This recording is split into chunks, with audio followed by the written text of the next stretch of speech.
Hey guys, what's up? Welcome back to another video on my channel. My name is Josh Fan of ShowMeFootball.com and ArrowheadAddict.com.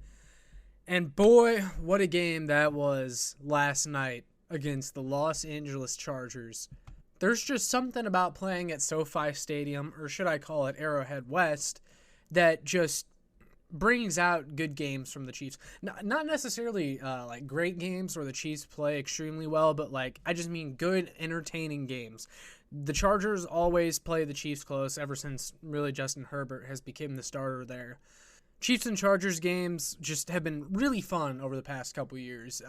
It's always been close, and we've gotten some thrilling wins from the Chiefs. The Chiefs have won 3 out of the last 4 against the Chargers, so yeah, last night they completed the sweep, the season sweep of the Chargers, and really, I mean, the Chiefs haven't clinched the AFC West yet, but, I mean, last night pretty much all but sealed it. I mean, at that point, you swept the Chargers, you already beat the Raiders once, you got the Raiders again, get to play the Broncos twice. The Chiefs are going to beat the absolute brakes off the Broncos. I'm pretty confident in saying that.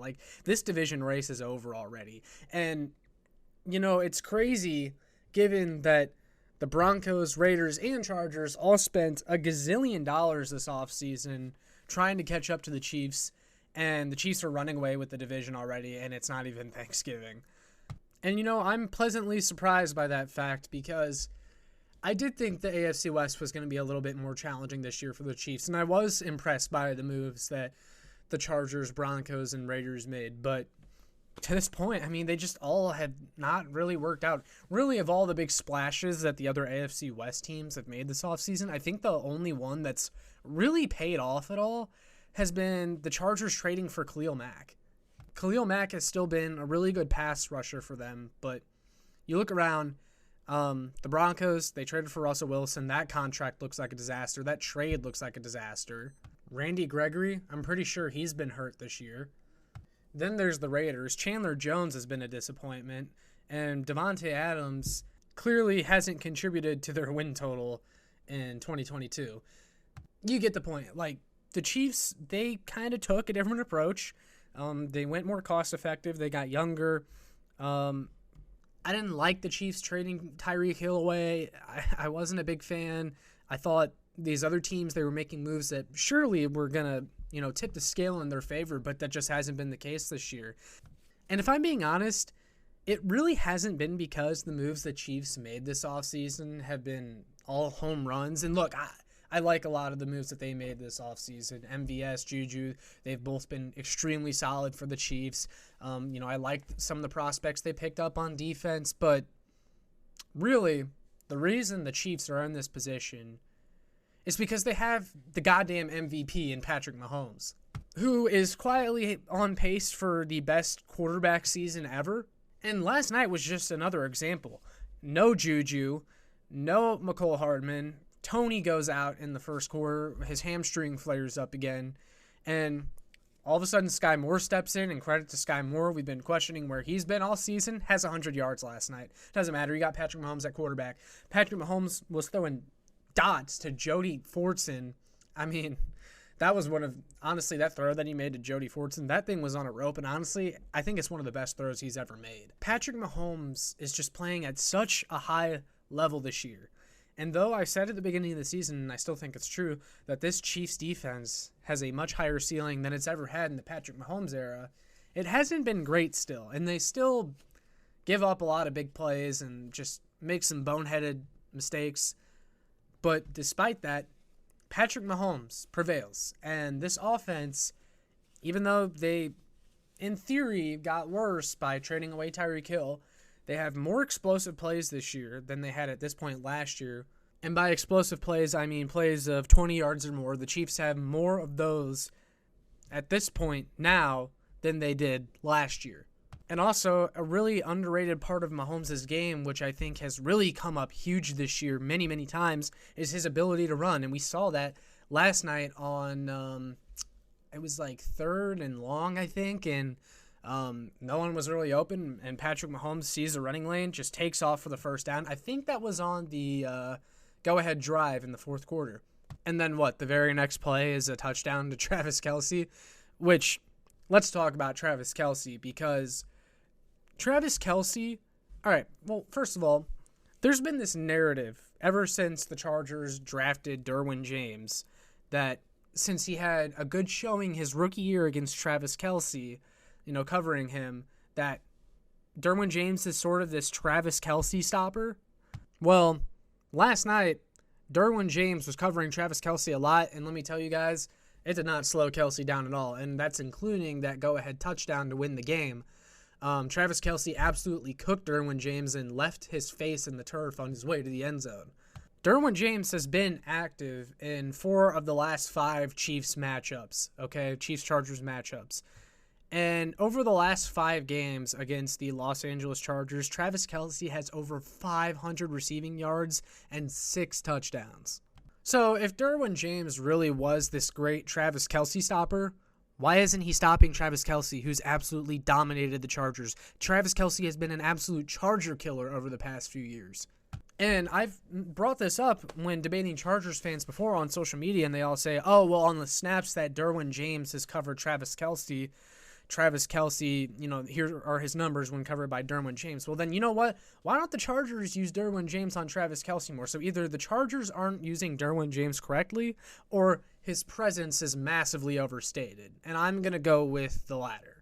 I also want to shout out Isaiah Pacheco, who last night eclipsed 100 yards rushing and averaged right around 8 yards per carry against the Los Angeles Chargers. That's Pacheco's first career 100-yard rushing game, and he looked damn good. And I know the Chargers don't have a good rushing defense, but, you could see the explosive running from Pacheco, and he, honestly, this is the way that I described him running to my friends in my group chat talking about the game. Honestly, Isaiah Pacheco looks like one of those toys that you crank up and they do something. Did anyone when they were younger have one of those cymbal monkeys that you crank up or whatever? That's what Isaiah Pacheco looks like when he's running to me. He looks like someone has to crank him up before he goes out there, and then he just lets it all out. I mean, he's just a violent and powerful runner, and that's the kind of running that the Chiefs need from the running back position. And Clyde Edwards-Helaire got hurt last night. About a third of the way through the game, and look, it sucks that Clyde got hurt, but that's probably an injury that you can afford, and that probably needed to happen because the Chiefs need to embrace Isaiah Pacheco. Last night early, they tried to go back to Clyde, and it's why? You had such a great thing going with Pacheco against the Jaguars. There's no need to unnecessarily force Clyde back into things, and Clyde gets hurt again, which that's been another issue with Clyde is that he just can't stay healthy. And I think they just need to embrace Pacheco. And for my fellow Rojo truthers, this is good news because it means that CEH is potentially going to go on IR, and that opens up a spot on the roster for running back. And a lot of us have clamored to see Ronald Jones, and Ronald Jones requested a release earlier this year at the deadline, and the Chiefs said, no, we're going to keep you, and he continued to ride the bench, which I thought was unfair to him, but now there's an opportunity for him. So I look forward to the Chiefs calling up and activating Rojo next game. But that really concludes my thoughts on the offense. They went out and they did their job. They put up 30 points, which should win you a game most of the time, assuming your defense isn't a disaster. And although the Chiefs' defense wasn't perfect last night, it certainly was not a disaster, and they made some plays. And Patrick Mahomes casually went for another 329 yards and 3 touchdowns. So, yeah, he definitely leads the MVP race. I don't think that needs to be argued at all. Let's talk about the defense, though. Frustrating night from them, a little bit, at least early on. First drive of the night for the Chargers, Justin Herbert unleashes a bomb to the receiver that was behind Juan Thornhill. Juan Thornhill just got completely dusted, and he ended up going out later that night with an injury as well. Thanks, SoFi Stadium turf. And after that, the defense continued to struggle. They weren't really getting a lot of push up front. The Chargers, who, their offensive line is beat up this year, and a lot of other games that they play, I've seen their fans complain about the offensive line, yet it always seemed like the Chiefs' defensive line could not get any push against them, yet every other team in the league could. But the Chiefs, like we've seen in a lot of games this year, definitely got more pressure as the game went on and started to pile up the hits on Justin Herbert. However, I was pretty frustrated with a lot of the very soft coverages that we were showing the Chargers. And the play that frustrated me the most was the 3rd and 18, the third and forever play in the fourth quarter before the Chiefs went on their game-winning drive. The Chiefs always seem to give up 3rd and forever plays. It happened last year against the Bengals, and it actually looked like at one point that this was going to be the Bengals game last year all over again, where the Chargers run down the clock and score, and that 3rd and 18 play, everyone remembers it, and like, oh my God, how could you give that up? Kind of like that, I think it was 3rd and 27 last year against the Bengals. Spags goes cover 0 with Charvarius Ward on Jamar Chase, and this time, even worse, he left the rookie Joshua Williams on Keenan Allen.